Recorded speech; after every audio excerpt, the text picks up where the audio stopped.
What up gang, Malaysia, Indonesia, Singapura, Brunei. Assalamualaikum, it's your boy Kimi Scoop Verto and welcome back to my channel yang semestinya hanya akan berkenaan dengan One Piece. Dalam video part yang pertama sebelum ni, aku ada menerangkan berkenaan kenapa Shanks tetaplah satu karakter yang baik walaupun dia telah mengisytiharkan untuk mendapatkan One Piece dalam manga One Piece chapter 1054. But for now ada satu lagi momen yang telah berlaku dan disebabkan momen inilah ramai fans One Piece yang mengatakan ada kemungkinan besar Shanks merupakan seorang yang jahat dan villain dalam dunia One Piece ni, iaitu momen di mana saat Shanks bertemu Gorosei di Marijoa pada anime One Piece episod 887.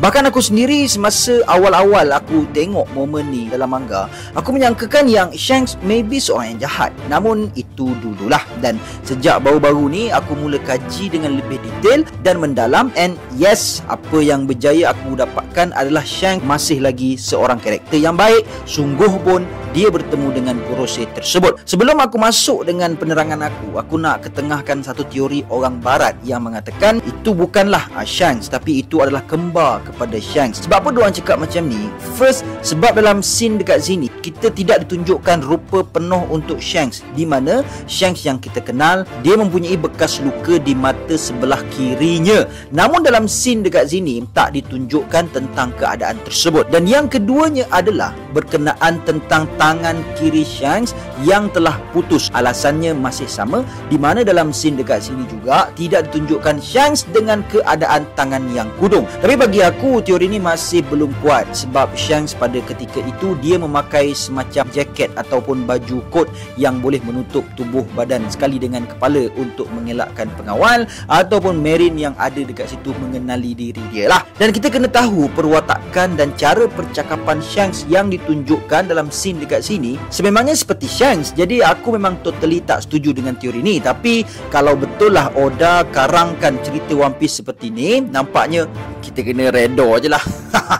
Shanks ada kembar. But for now aku percaya 100% itu adalah Shanks. Dan sekarang mari aku terangkan pula kenapa Shanks memangnya watak yang baik walaupun dia pernah bertemu Gorosei. First, kita kena tahu dulu Shanks juga pernah bertemu Whitebeard dan mengatakan kepada Whitebeard untuk menghalang Ace dari menghentikan Blackbeard, kerana sejak saat itu Shanks sudah tahu sesuatu yang buruk bakal berlaku di masa akan datang jika Ace tidak dihentikan. Kerana karakter Blackbeard ini bukanlah satu karakter yang boleh dibuat main dan dipandang enteng, dipandang rendah begitu sahaja. Setidak-tidaknya perlulah ada satu strategi yang sangat kukuh dan luar biasa untuk menandingi Blackbeard ini. Namun Whitebeard degil dan enggan menghentikan Ace, jadi pada akhirnya perkara yang buruk yang dikatakan Shanks itu sememangnya terjadi. Jadi sekarang mari kaitkan ini dengan Gorosei. Aku yakin sebab utama Shanks bertemu Gorosei ini adalah dia nak bagi tahu kepada world government untuk berjaga-jaga dengan Blackbeard Pirate.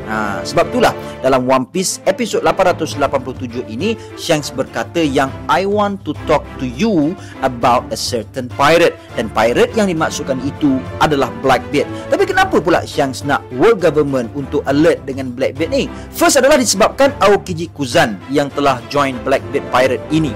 Aokiji adalah dari merit, bahkan seorang daripada pada tahap admiral kan. Jadi seseorang yang mempunyai jawatan sebesar itu sahaja boleh bekerja sama dengan Blackbeard, maka tentunya selepas ini tak pelik kalau world government juga boleh tunduk di bawah Blackbeard. Tapi pendapat ini hanya boleh terima sekiranya benar Aokiji totally bekerja sama dengan Blackbeard. Namun jika Aokiji masih ada muslihat dia yang tersendiri, maka pendapat ini akan jadi kurang kukuh sikit lah. Yes, for now kita memang tahulah yang Aokiji tu the 10th Titanic Captain untuk Blackbeard pun. Maksud aku kat sini hati budi Aokiji tu, adakah dia ikhlas untuk join Blackbeard ataupun dia ada udang di sebalik batu lah kan. But for now kita kena terima yang Aokiji bekerjasama dengan Blackbeard. Jadi kerana itu Shanks pesan perkara ini kepada Gorosei sebelum terlambat, di mana sebelum kuasa pemerintahan dunia atau world government ini tunduk di bawah Blackbeard.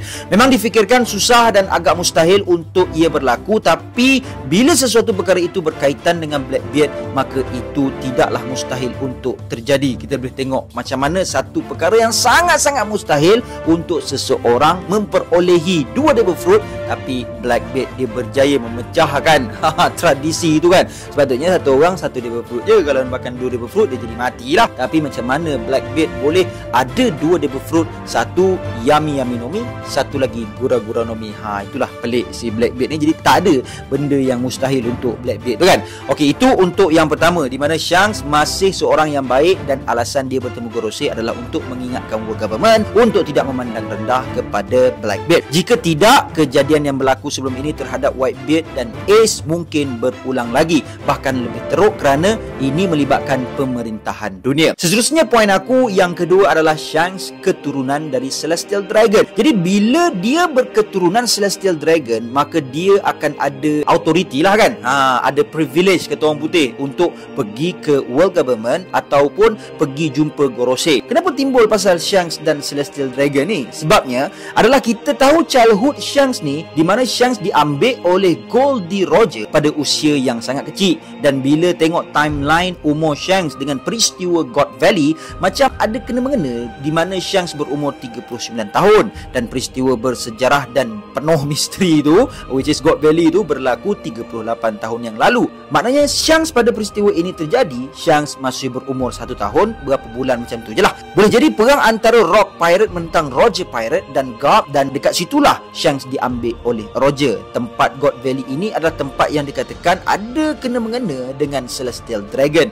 Garp dengan Roger perang dengan Rock Pirate untuk menyelamatkan Celestial Dragon pada suatu ketika dahulu. So maybe Shanks adalah budak yang diselamatkan, kerana Roger juga semestinya tahu yang Shanks ini akan ada potensi yang besar untuk menjadi seseorang yang tersangatlah hebat seperti saat ini. Bagi aku tak pelik pun kalau Shanks ni sememangnya keturunan Celestial Dragon, sebab banyak sangat rahsia yang Shanks dapat tahu. Contoh saat datang menghentikan perang Marineford, dan yang paling jelas adalah ketika Shanks hentikan serangan Akainu tu, di mana kalau orang yang menghentikan serangan Akainu tu bukanlah Shanks dan orang itu adalah orang yang lain, aku rasa Akainu mesti akan teruskan perlawanan dekat situ. Tapi bila dia lihat saja Shanks, yang muncul seolah-olah Akainu tahu yang Shanks bukanlah orang yang patut dia cabar. Yes, memang Shanks seorang Yonko dan kuat, tapi Whitebeard yang the strongest man in the world pun Akainu masih berani untuk lawan. Tapi dengan Shanks, Akainu langsung tak terkata apa-apa, bahkan membalas serangan kepada Shanks lagi taklah. Dan yang kedua adalah Sengoku, di mana dia akur dan setuju dengan kata-kata Shanks untuk hentikan peperangan Marineford ini. Bahkan dia Fleet Admiral pada ketika itu, buat apa dia nak ikut dengan Shanks? Tapi maybe alasan dia boleh ikut kata-kata Shanks adalah disebabkan Shanks memangnya keturunan Celestial Dragon. Jadi benda ni pun sebenarnya ada diceritakan berkenaan dengan kedatangan Shanks, macam mana Roger boleh jumpa Shanks, jumpa dekat dalam peti harta tu kan. Lepas benda tu dia ada dekat dalam One Piece 4 billion masa Red keluar dulu. Jadi kalau korang tak tengok lagi benda tu, korang boleh rujuk dekat One Piece Wikipedia ke apa ke kan.